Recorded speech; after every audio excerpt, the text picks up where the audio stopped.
Okay, let's unpack this. Monday, April 28th, 2025. Hmm.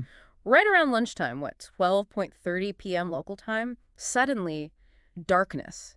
A huge wave across the Iberian Peninsula. Yeah, millions in Spain, Portugal just plunged into blackout. And it wasn't just contained there, was it? The effects sort of bled into southern France, even Andorra. No, exactly. And what's immediately striking is just the scale, how fast it happened. Right. We're talking a massive, unprecedented outage. Two whole countries, basically, plus spillover. Totally unprecedented. So for this deep dive, we've pulled together reports from, well, all over AP News: The Guardian, El País, Cadena SCR, the Portugal News, Financial Express, quite a few. A good mix. Yeah, trying to get a full picture. Our goal here is really to get past the headlines, understand the key facts, what happened right away, and maybe touch on the questions still swirling around.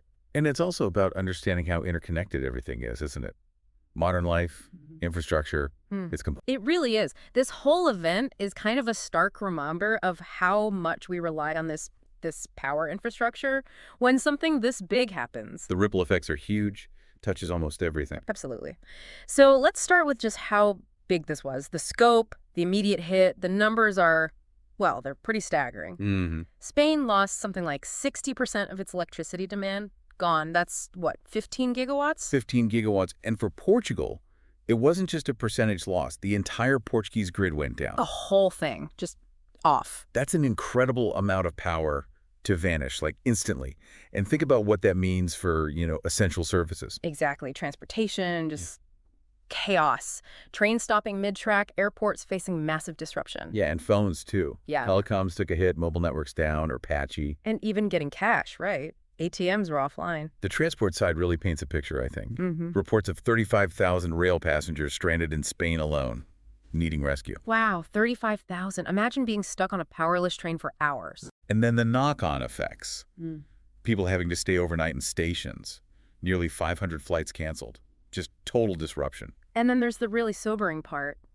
Investigations into 5 deaths possibly linked to the outage. Yeah, that's tragic. Yeah. The details are rough carbon monoxide poisoning, medical equipment failing. A candle fire in Madrid, oxygen supply problems in Valencia, issues with generators in Galicia.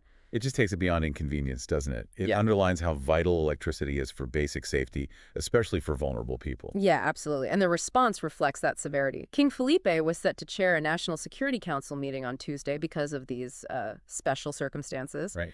Spain declared a national emergency, deployed 30,000 police officers. That's a huge deployment. And- Declaring a national emergency really signals how serious the government viewed this. It's about order, safety, coordinating everything from the top. And hospitals. They had to switch to backup generators, obviously. But routine operations, postponed. Which has its own knock-on effects, potentially creating backlogs later on.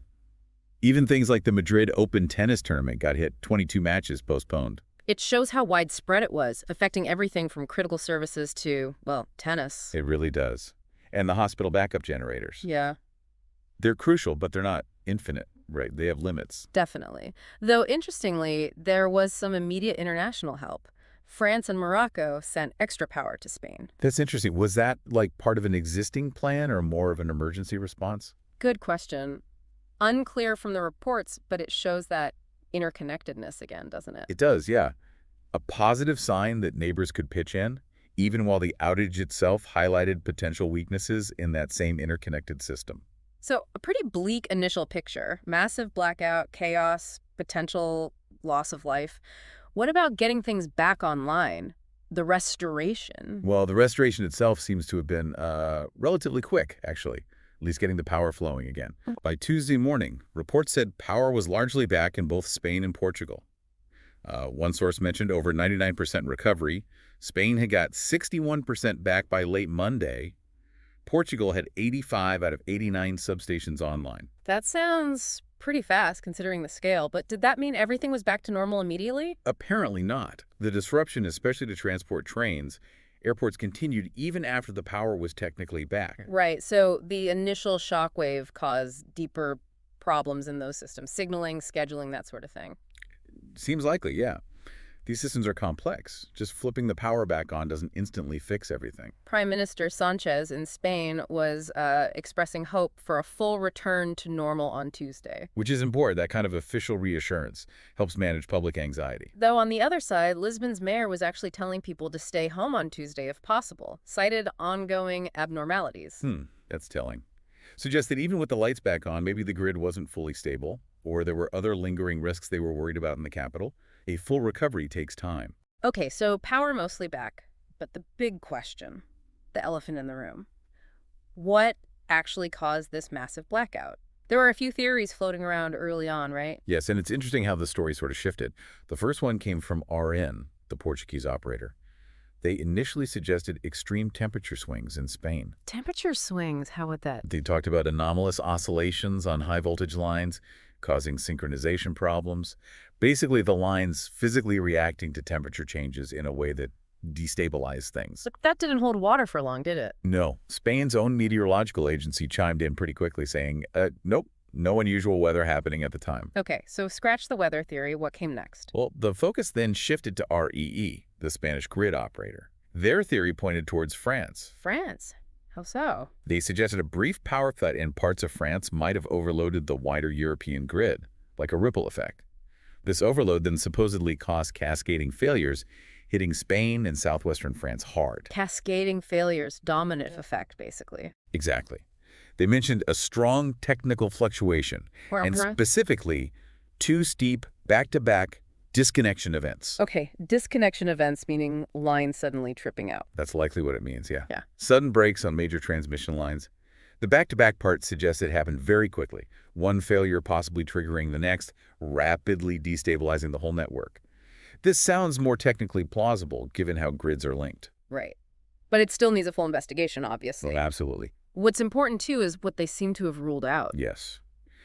Despite maybe some initial rumors flying around. Like cyber attacks. Right. Both the EU's commissioner, Costa, and Portugal's National Cybersecurity Center came out and said, look, no evidence of a cyber attack here. And sabotage. Also ruled out, according to EU Commissioner Ribera, which is significant because that implies malicious intent. So the focus seems to be leaning towards a technical failure within the infrastructure itself? That seems to be the prevailing direction, yes. Although, Spain's National Cryptologic Center is apparently still digging into potential causes. So maybe not every single door is completely shut just yet. They're being thorough, which you'd expect. Understandable given the scale. And Prime Minister Sanchez called an emergency National Security Council meeting, set up an investigation commission. And the EU's getting involved too. The European Commission announced its own independent report. Preliminary findings in about 6 months, they reckon, final report, maybe before September 2026. Wow, 2026. That suggests a really deep, complex investigation. It definitely signals how seriously they're taking this at both national and European levels. Yeah. They need to understand the root cause. This whole thing really throws up some bigger questions, doesn't it? Especially about renewable energy. Yeah, that's a big one. Spain gets a lot of its power, 56% from wind and solar? Right. And while renewables are crucial for climate goals, they do add complexity to grid management, definitely, because they're variable, yeah, dependent on weather. Balancing supply and demand becomes trickier. Is that fair to say? I mean, how exactly does that variability make it harder in practice? Are there systems in place to handle it usually? Oh, absolutely there are systems.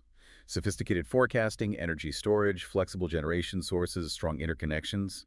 Grid operators constantly work to balance it. But when you have a very high percentage of renewables, managing sudden large shifts in generation or demand or unexpected transmission failures like this one can potentially put more strain on the system if the balancing mechanisms aren't robust enough or if interconnections are weak. And that connects to what the Portuguese Prime Minister Montenegro said. What was that? He acknowledged they need better security mechanisms, stronger EU interconnections. He pointed out Portugal's heavy reliance on its link with Spain and also the limitations in Spain's connections to the rest of Europe.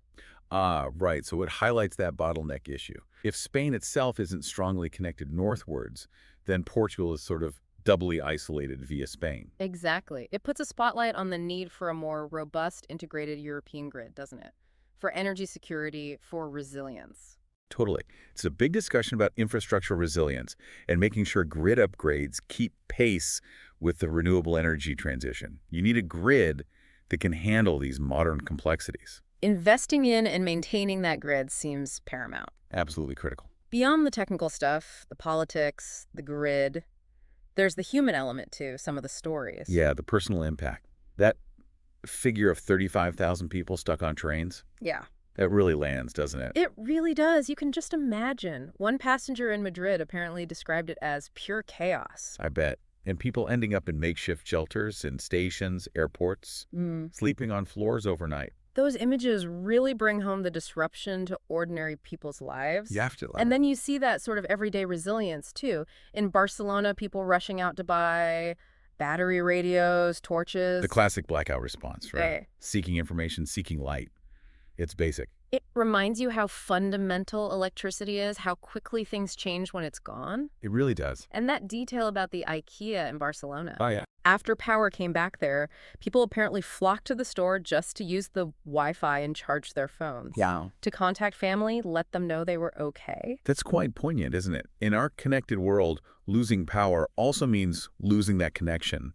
Finding any way to reach out becomes so important. So let's try and wrap this up. We had this huge, sudden blackout across Spain and Portugal, massive disruption, essential services hit hard, transport chaos, and tragically, possibly lives lost. Yeah. Power restoration was relatively quick, but the knock-on effects lingered. The cause. Still officially under investigation, but a leading theory points to a technical fault, potentially starting with an issue in the French grid causing cascading failures. Cyber attack and sabotage seem unlikely at this point. Right. And the key takeaways are really the scale of it, the impact, the ongoing questions about the why, and what this means for grid resilience, especially with more renewables coming online. It really hammers home how interconnected and maybe fragile these complex systems are. An issue in one spot can spread incredibly fast and wide. Understanding the root cause from these investigations will be absolutely vital to try and prevent something like this happening again. Definitely. And it leaves you, the listener, with a pretty big question, I think. What does an event like this reveal about the vulnerabilities hidden within the complex infrastructure we all rely on every day? And maybe, what proactive steps do we need to consider or even demand to safeguard against this kind of thing in the future? Especially thinking about that balance, the drive for green energy versus the absolute need for a stable, reliable power grid. A lot to think about there.